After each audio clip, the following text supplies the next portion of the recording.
ilmektiki i.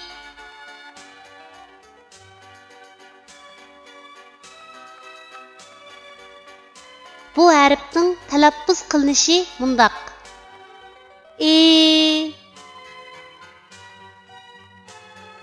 Endi bu harfni o'z ichiga olgan misollarni ko'rib o'tamiz.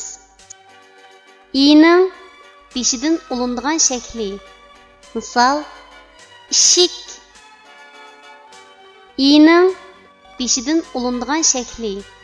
Misol idish. I'ning bosh va oyog'idan olinadigan shakli. Misol gilas. I'ning bosh va oyog'idan olinadigan shakli. Misol she'r. I'ning oyog'idan olinadigan shakli. Misol tikchi. I'ning ayrim shakli. Misol yazdi. I'ning oyog'idan olinadigan shakli. I'ning ayrim shakli. Tuanda biz rasmga birlashtirib, yuqorida o'rganib o'tgan harfning to'g'ri yozilish tartibini mashq qilib o'tamiz.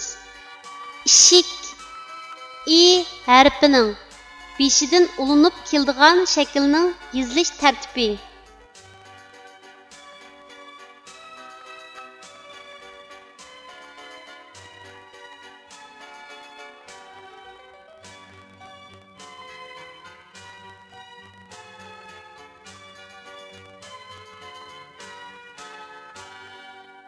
İdiş i harfining beshidan ulinib keladigan shaklning yozilish tartibi.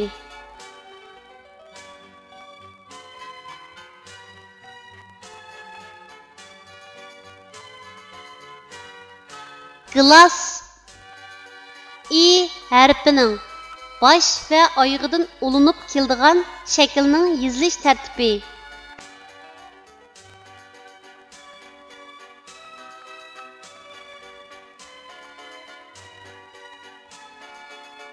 She'r i harfining bosh va oyog'idan ulinib keladigan shaklning yozilish tartibi.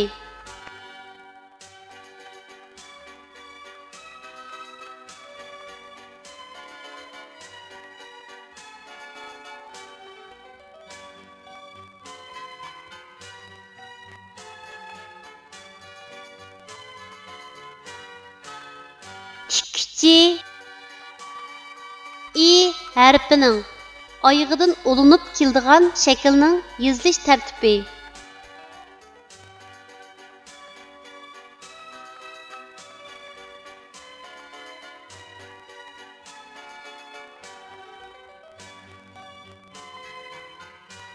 Yazdi i harfining ayrim shaklining yozilish tartibi.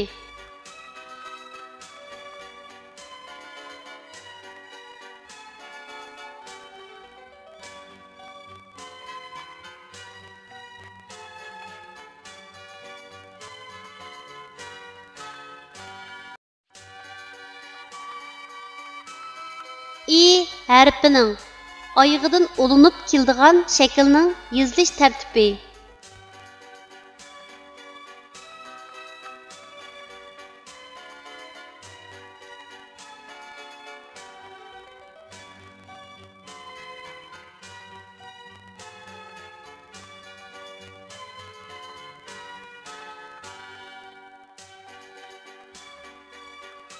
I harfining ayrim shaklining yozilish tartibi.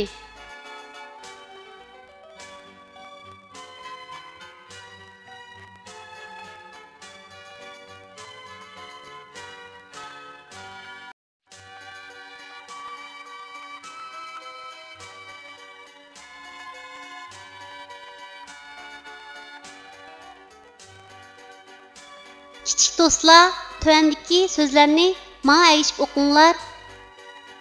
Is, i, shi, eshi, a, ti, si, atsi, it, at, ni, atni, a, ni, si, anısı, iş, ya, sın, yasın, ni, si, inisi,